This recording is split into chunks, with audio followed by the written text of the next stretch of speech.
4.6%. 비싸죠. 옛날에 6.9%였어요. 이것도 낮춰준 거예요. 이자를 법인에 내거나 아니면 내 급여 처리가 돼요. 이게 억 단위 된 사람들은요, 연 단위로 이자만 내다가 힘들어하는 경우도 있어요. 네, 안녕하세요. 로뎀세무 법인입니다. 3월달이 지났어요. 3월달은 정말 바쁘게 지냈던 한 달이기도 한데요. 왜냐? 법인세가 있었거든요. 집에도 못 가고 애들도 못 보고 정말 열심히 일했는데 법인세는 끝났다고 끝난 게 아니에요. 3월 달에 있었던 이슈들을 법인들이 잘 이해를 하고 그리고 24년을 또 준비해 나가야 되거든요. 근데 이제 3월 끝났다. 법인세 끝났으니까 이제 한시름 놨네. 이렇게 생각하지 마시고 저희 로뎀세무 법인에서 정말 열심히 하는 것 중에 하나가 이렇게 결산 보고서 내드리는 거. 우리 업체에 있었던 이슈들 이런 것들을 좀 잘 파악을 한 다음에 이런 숙제들을 해결해 나가는 그런 시기들을 좀 지혜롭게 가졌으면 좋겠어요. 그래서 어떤 이슈들이 잘 발생하고 이런 이슈들은 어떻게 해결을 해야 되는지 방법들을 좀 안내를 해 드려 보도록 할게요.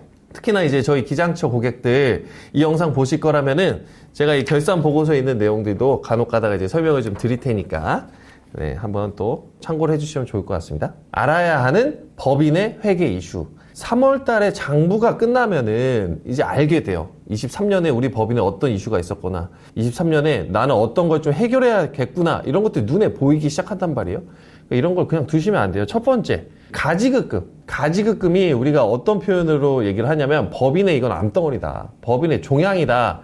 이거를 그냥 냅두면은 점점 늘어나서 법인을 잡아먹는다. 이런 표현을 많이 쓰거든요. 이게 가지급금이라는 표현 자체가 보면은 가지급. 가짜로 먼저 줬다는 거예요. 임시로 줬다. 그러니까 이거는 다시 법인이 돌려받아야 될 돈이 되는데 왜 이게 발생하는지 이런 것들에 대해서도 이유를 좀 아시면 좋을 것 같아요. 그러니까 법인 대표님들이 이유를 알 수 없는 지출을 하거나 그러니까 뭐 통장에서 알 수가 없어요. 그런 지출들이 막 반복적으로 생겼거나 아니면 진짜로 법인 대표님들이 돈이 필요해서 개인적인 돈이 필요해서 돈을 확 꺼내가요. 대표님이 이제 집을 사야 돼요. 집을 살 때 꼭 목돈이 필요하거든요. 그렇다 보니까 개인 돈이 없으면 법인 돈을 그냥 확 가져다가 쓰는 경우도 있어요. 이게 대표적인 가지급금이에요. 이렇게 되면은 가지급금이 생기는데 첫 번째, 가지급금에서 파생되는 이슈, 이자가 발생해요. 세법에서는 어떤 페널티를 주고 있냐면은 법인의 돈을 그냥 가져다가 썼네? 그러면 법인이 대표자한테 돈을 이거 빌려준 거지. 대표이사는 법인한테 이자를 꼭 줘라. 이거를 인정이자라고 해요. 지금 세법상 이자율 4.6%를 주고 있거든요. 이 돈을 법인에다가 꼭 넣어야 돼요. 안 넣으면은 이거 상여 처분된다 그래요. 그냥 급여로 그냥 대표자가 가져가 버렸다. 이렇게 그냥 되는 거예요. 회계 처리가. 그리고 두 번째, 그 금액이 더 커요. 그냥 소소하지 않아요. 막 억 단위도 넘어가 버렸어요. 막 이거는 감당할 수 없어요. 이거는 이제 대표이사의 배임이나 횡령이 될 수 있어요. 가족관계 법인이고 이게 뭐 이사회나 이런 주주관계가 특별하게 이슈가 없을 수도 있겠지만 투자자가 껴있고 아니면 외부에서 뭔가 같이 설립한 법인이에요. 근데 대표이사가 그냥 법인 돈을 막 가져가 버렸어요. 자기의 직위를 이용을 해서. 이거 배임이고 횡령이거든요. 이거는 형사상에서도 문제가 될 수도 있고 다른 주주들에게도 민사상 문제가 파생이 될 수도 있어요. 세 번째, 가지급금이 많아지면 세무조사 대상이 될 수도 있어요. 요즘에 이제 국세청에서 그렇게 여러 가지 이슈들이 생기는 법인들에 대해서 타겟팅을 좀 해놨거든요. 이거를 조기경보 시스템 막 이렇게 만들어 놨어요. 그 중에 하나가 가지급금이에요. 없던 가지급금이 팍 생기거나 갑자기 가지급금이 확 생기거나 이러면은 이제 조사를 받을 수도 있다. 그리고 또 더 나아가서 제가 이유를 알 수 없는 지출들이 자꾸 생기는 것도 가지급금을 발생할 수 있다고 방금 얘기를 드렸잖아요. 근데 왜 이유를 모를까? 이거는 통장 관리를 잘 못하셔서 그럴 가능성이 커요. 예를 들어서 우리 법인 통장에서 A라는 곳에 돈이 나갔어요. 근데 이게 아무리 찾아봐도 관련된 영수증도 없고 그거에 대해서 지출된 이유도 대표님이 몰라요. 금액도 커요. 막 1,000만 원씩 나갔는데 그거에 대해서 대표님이 이유도 없고 증빙도 없고 영수증도 없고 계약서도 없고 아무것도 없어요. 결과적으로 우리가 처리할 수 있는 방식은 뭐가 있냐? 이거 그냥 가지급금이다. 대표자의 귀책 사유다. 이런 식으로 처리를 할 수밖에 없다는 거예요. 그러니까 이런 이유를 알 수 없는 지출들이 자꾸 생기는 것도 좋지 않아요. 이번 법인 결산하면서 정말 또 많이 보였던 항목 중에 하나거든요. 그래서 요거는 제가 팁으로 하나 말씀을 좀 드릴게요. 법인 계좌에서 지출이 될 때 꼭 이렇게 하셔라. 첫 번째, 거기에 적요 같은 게 남길 수 있단 말이에요. 상대방 이름, 상대방 회사 이름 아니면 대표님 이름이라도 남겨놓자 이거예요. 흔적 없이 지출된 데 진짜 많아요. 못 찾아요. 이거 세무 대리인 입장에서 못 찾아요. 그리고 대표님한테 물어봐도 대표님도 몰라요. 이거는 그렇게 해서 꼭 그렇게 통장 지출에 흔적 남긴 거 너무 중요하고, 또 하나 CD계 같은 데서 돈 좀 막 뽑지 마세요. 이거 기억 안 나요. 예를 들어서 내가 업체에다 돈 주려고 현장 가서 CD계에서 뭐 100만 원씩 5번 뽑았어요. 몰라요. 이게 어떤 식으로 현금이 흘러갔는지 나중에 출처 파악도 안 되고, 그거를 왜 뽑았는지에 대해 이유도 모르시는 경우가 너무 많아요. 특히 건설업 하신 분들, 현장에서 인부들 돈 준다고 그냥 막 뽑아가세요. 그렇게 하지 마세요. 나중에 가지급금밖에 안 돼요. 그러니까 다시 정리하면은, 통장에서 지출되는 경우에는 그 출처를 꼭 밝혀주자. 그리고 CD기에서 돈 뽑는 경우에 그리고 현금 출납장이라도 이거 꼭 기록을 해두셔야 돼요. 그렇지 않으면 나중에 출처 파악이 안 돼요. 이렇게 해서 가지급금 같은 거는 평상시에 관리하는 패턴도 너무 중요하다. 가지급금은 대표이사나 대표이사의 특수관계들이 법인에서 고리로 돈을 빌린 거랑 똑같은 거예요. 이게 점점 악화되겠죠, 결국에. 조심하셔야 됩니다. 그리고 넘어가 보면 이제 또 업무용 승용차에 대해서 사후관리가 안 된 경우가 너무 많았어요. 특히 업무용 자동차는 제가 굉장히 얘기를 많이 했는데, 보험 들어라. 법인은 특히나 임직원 전용 보험이 필수거든요. 근데 임직원 전용 보험도 안 드는 경우가 있어요. 어떤 케이스에 많이 안 드시냐면은 개인 거래한 경우에. 제가 감독님 거 차 샀어요. 우리 법인으로. 근데 이거에 대해서 코칭해 주는 사람 아무도 없죠. 딜러한테 샀어요. 리스했어요. 렌탈했어요. 자동차 회사에서 알려준단 말이에요. 법인명이니까 임직원 전용 보험 꼭 드셔야 될 거예요. 근데 제가 감독님 차를 개인적으로 사오면 이거에 대한 인식을 못 해요. 그래서 그냥 개인 명의로 막 들어버리거나, 아니면은 운전자 특약에 대해서 그냥 제약을 안 두고, 이거 임직원 전용 보험이 별거 아니거든요. 그냥 운전자 특약을 임원 직원만 탈 수 있게 한 게 임직원 전용 보험 특약이에요. 이걸 안 든 거예요. 모두 운전자, 뭐 대표자 한정, 뭐 이런 식으로 들어버리니까 이게 안 된다. 그래서 요거 꼭 법인 차는 업무용 전용 보험을 꼭 들어야 된다. 그게 바로 임직원 전용 보험이다. 이거를 꼭 기억을 해주시고, 이거 안 들면은요, 그냥 100% 대표자한테 책임을 다 물어요. 차량 관련된 비용을 대표자한테 다 급여 처리를 해버려요. 이거 굉장히 무서운 페널티예요.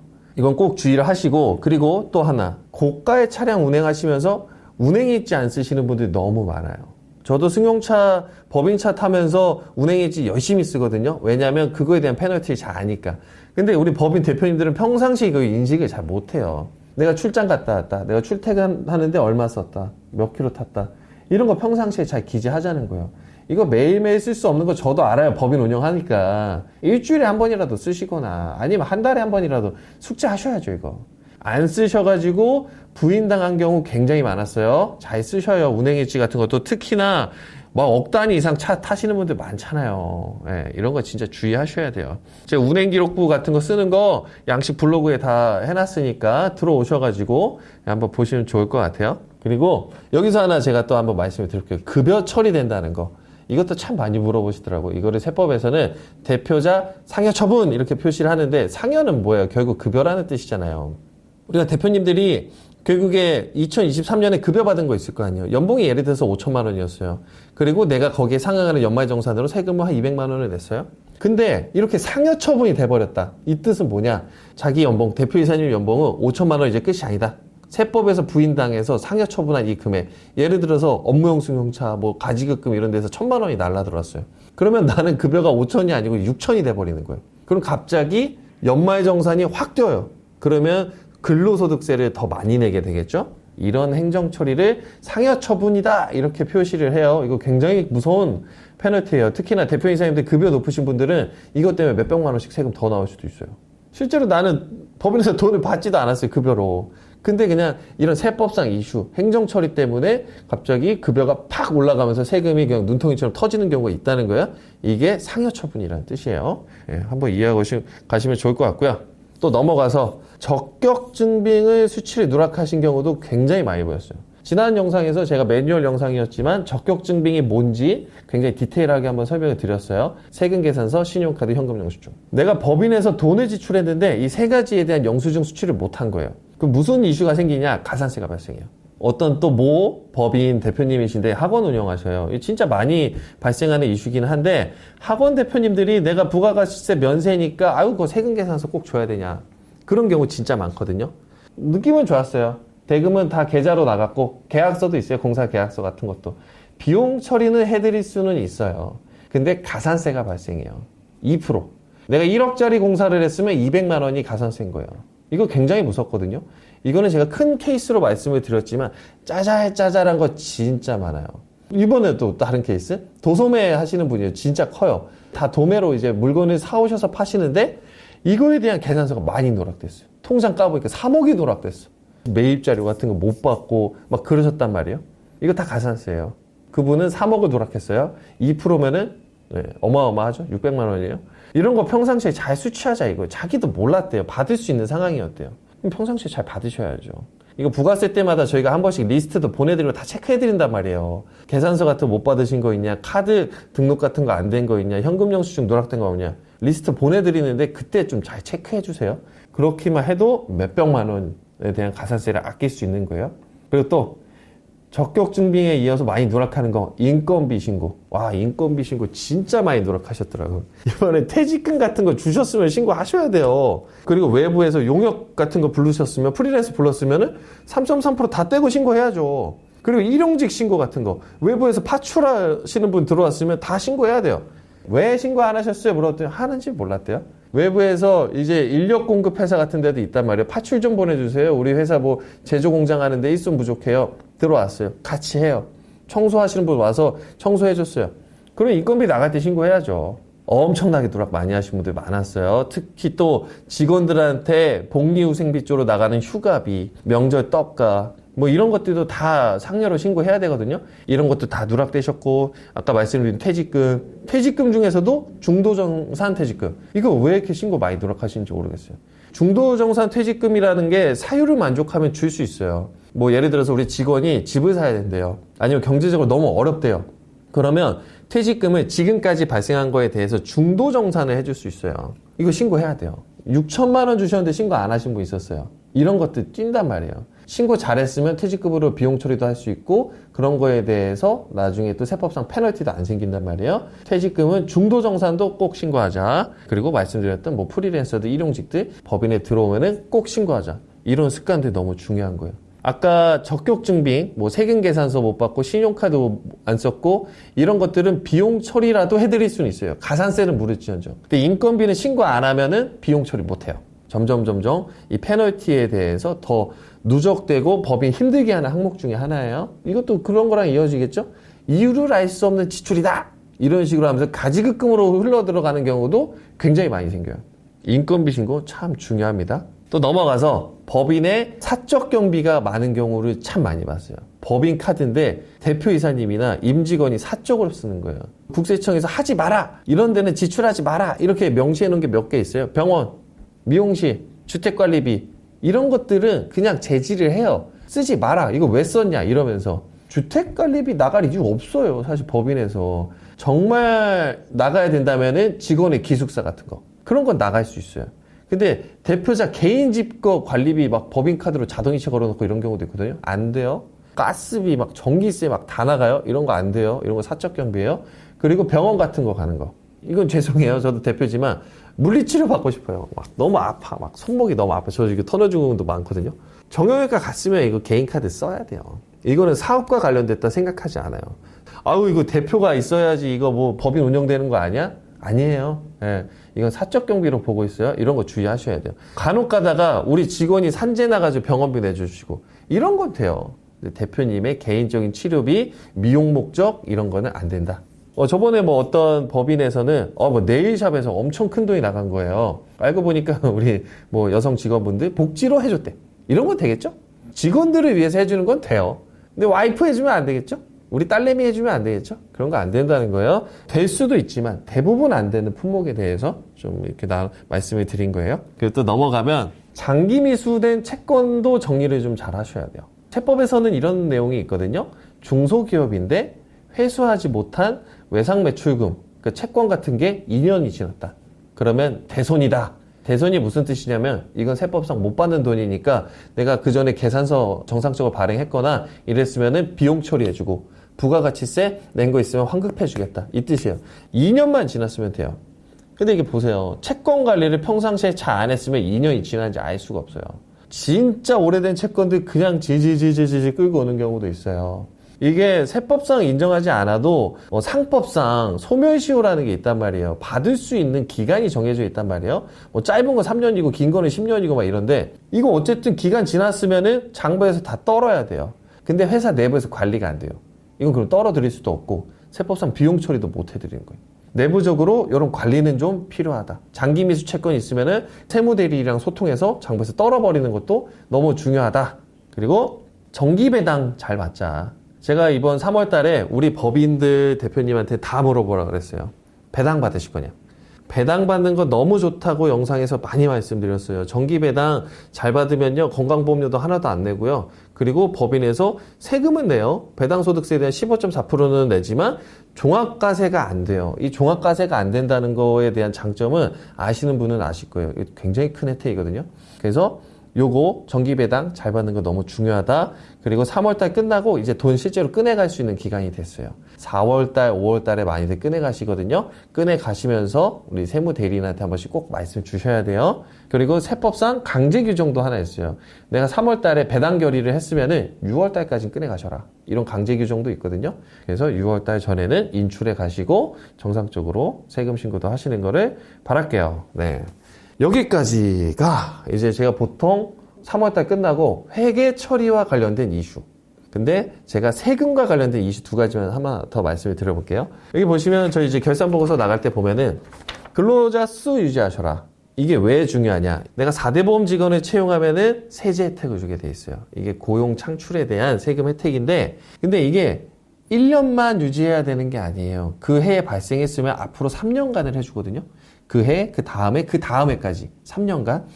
3년간 해주겠다는 뜻은 혜택을 더 늘려주겠다는 뜻도 있지만 그 사이에 직원을 해고하지 말아라. 만약에 그 직원이 나갔으면은 다른 직원이라도 새로 채용해서 우리나라 전반적인 고용 횟수를 유지를 시켜라. 이 뜻이에요. 연 단위로 그 숫자를 유지하라는 뜻이거든요. 이게 줄어요. 그러면 3년 동안 받는다 그랬잖아요. 중간에 잘려버려요. 잘리는데 무서운 건 뭐냐? 내가 과거에 받았던 혜택을 토해내라. 이런 사후관리 규정이 있어요. 그래서 저희가 여기에 빨간색으로 표시했단 말이에요. 근로자 수 유지하셔라. 빨간색으로. 중요하다는 뜻이에요. 우리가 2024년도에는 여기는 지금 2명이라 써있는데 2명은 유지를 해야겠구나. 1명이 나갔으면 1명은 바로 채용해야 되겠구나. 이 뜻이니까 사후관리를 잘 해주시고요. 근데 여기에서 근로자 수에 4대 보험 들어간다고 다 근로자가 되는 건 아니에요. 우리 법인의 특수관계들, 임원은 다 빠지게 돼 있어요. 이 사람들의 특수관계인들, 가족들도 다 빠지게 돼 있어요. 그러니까 이런 사람들 빼고 실제로 채용을 늘려라. 이런 뜻이에요. 그리고 창업감면 받고 있는 법인들, 참 주의하셔야 되는 게 갑자기 주소를 옮겼대요. 100% 받고 있던 법인들이 갑자기 서울로 이사를 갔대요. 이런 분 계셨거든요. 영종도가 경제개발 자유구역이에요. 그래서 100% 받고 계셨는데 갑자기 난 저기 부천이 좋아 보여. 부천으로 가셨어요. 이분 50%로 바뀌었어, 이번 보니까. 그러니까 주소를 옮길 때도 좀 고민하고 옮기셔야 돼요. 이거 내가 기존에 받고 있던 세제 혜택이 있으면은 이런 것도 주의를 하셔야 되고, 또 하나, 대표자 마음대로 바꾸시면 안 돼요. 내가 창업감면을 받고 있었던 거는 대표이사가 요건에 만족했기 때문이에요. 대표이사가 청년이었고 대표이사가 첫 창업이었기 때문에. 근데 대표이사를 바꿔버려요. 그러면 창업감면이 깨져버려요. 이런 것도 주의를 하시면 좋아요. 이 두 가지가 요즘 그 사후관리를 참 많이 깨트리는 세제 혜택 중에 하나였어요. 그러니까 이런 것도 잘 염두를 해주시면 좋고요. 그 외에도 투자세액 공제 같은 거, 기계설비 팔면 안 되고, 이런 것도 말씀을 드릴 수는 있는데 너무 내용이 길어지니까 일단은 여기서 마무리하고요. 로뎀 세무법인 우리 거래처 대표님들은 결산보고서 한번 꼭 봐주세요. 이 담당자 의견도 열심히 썼단 말이에요. 우리 담당하는 우리 직원이 보고 음미도 좀 해보시고, 우리 법인에 이런 이슈가 좀 있었구나. 나 가지금 때문에 이거 이자 넣어야 되네. 이런 거 다 써놨어요. 실제로 이자 통장에 넣어야 될 돈 있으면 넣으시고, 그리고 이해 안 되신다 그럼 담당자랑 소통하셔야죠. 네. 이번에 3월 법인세 진짜 많이 나오신 분들은 괴로우셨을 거예요. 근데 평상시에 이렇게 관리만 잘 하셔도 법인세도 줄이고 우리 회사를 더 재무 건전성을 키워나갈 수 있는 좋은 장치가 될 거예요. 사후관리 잘 하시고 24년에는 더 좋은 건강한 법인으로 회사 잘 운영하시기를 바라겠습니다. 네. 궁금한 거 있으시면 로뎀 세무법인에 편하게 문의 주세요.